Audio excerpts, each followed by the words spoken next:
అందరికీ మన ప్రభు రక్షకుడైన యేసుక్రీస్తు వారి నామంలో శుభవందనాలు తెలియజేస్తా ఉన్నాను. ఈరోజు యేసు ప్రభు వారు మా సిలువలో మాట్లాడిన రెండవ మాట మనం కొద్ది నిమిషాలు ధ్యానించుకుందాం. కాబట్టి యేసు ప్రభు వారు సిలువలో మాట్లాడిన రెండవ మాటగా మీకు తెలుసు, ఇరువైపులా భయంకరమైన నేరస్తులను యేసు ప్రభు వారితో కలిపి భయంకరమైన దొంగలను సిలువ వేయటం మనం చూస్తాం.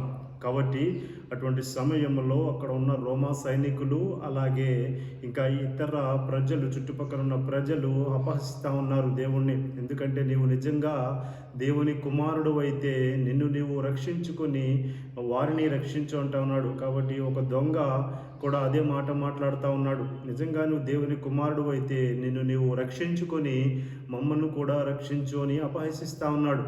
కాబట్టి దానిలో ఉన్న రెండవ దొంగ అంటా ఉన్నాడు, కాబట్టి నువ్వు నిజంగా దేవునికి భయపడవా? ఇది మనకైతే న్యాయమా? ఎందుకంటే మనం ఘోరమైన పాపములు చేస్తున్నాం, ఇది మనకి న్యాయమే, కానీ ఈయన ఏ తప్పిదము చేయలేదు గనుక ఇది అన్యాయమైన పని అని అంటా ఉన్నాడు. కాబట్టి ఇక్కడ మనం నేర్చుకోవాల్సిన పాఠం ఏంటంటే, ఎప్పుడైతే ఆ దొంగ మారు మనసు పొందాడో యేసు ప్రభు వారు వెంటనే, అంటే ఇమీడియట్ రెస్పాన్స్, ఎప్పుడైతే ఆ దొంగ మాట్లాడుతూ ఉన్నాడు, నీ రాజ్యముతో వచ్చినప్పుడు నన్ను నీవు జ్ఞాపకము చేసుకో అని అంటాడు. కాబట్టి అప్పుడు వెంటనే యేసు ప్రభు వారు, నేడు నీవు నాతో కూడా పరదైసులో ఉంటావు అని దొంగకు వాగ్దానం చేసినట్లు మనం చూస్తాం. కాబట్టి దీని ద్వారా మనం అర్థం చేసుకోవాల్సిన రెండు విషయాలు ఏంటంటే, ఎప్పుడైతే మనము ఒక్కొక్కసారి ఆలోచిస్తాం, అదేవిధంగా దొంగ మాదిరిగా మనం ఎప్పుడు నమ్ముకున్నా పర్లేదు, ఆఖరి నిమిషంలో మనం నమ్ముకున్నా సరే దేవుడు మనకి పరలోక రాజ్యాన్ని అనుగ్రహిస్తాడు అని మనం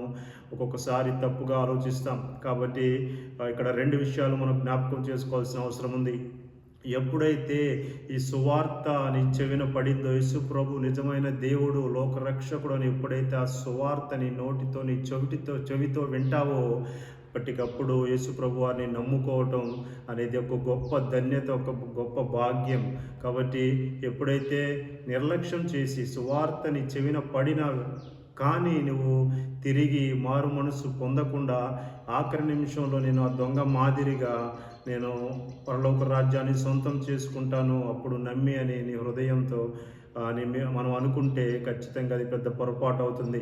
కాబట్టి దీని ద్వారా నేర్చుకోవాల్సిన విషయం ఏంటంటే, ఎప్పుడైతే దేవుడు ఎటువంటి పరిస్థితుల్లోనూ ఎటువంటి దానిలోనైనా దేవుడు మనల్ని క్షమించి మన పాపములను కడిగి ఆయన తిరిగి తన రాజ్యంలో చేర్చుకుంటాడు. అది కానీ ఖచ్చితంగా కేవలం నువ్వు పూర్ణ మనసుతో, పూర్ణ హృదయంతో నువ్వు మారు మనసు పొందినప్పుడే ఖచ్చితంగా అది నెరవేరుతుందని మీకు ప్రేమపూర్వకంగా హెచ్చరిస్తూ ఉన్నాను. కాబట్టి చిన్న మాటలు దేవుడు మనం దీవించును గాక. ఆమేన్.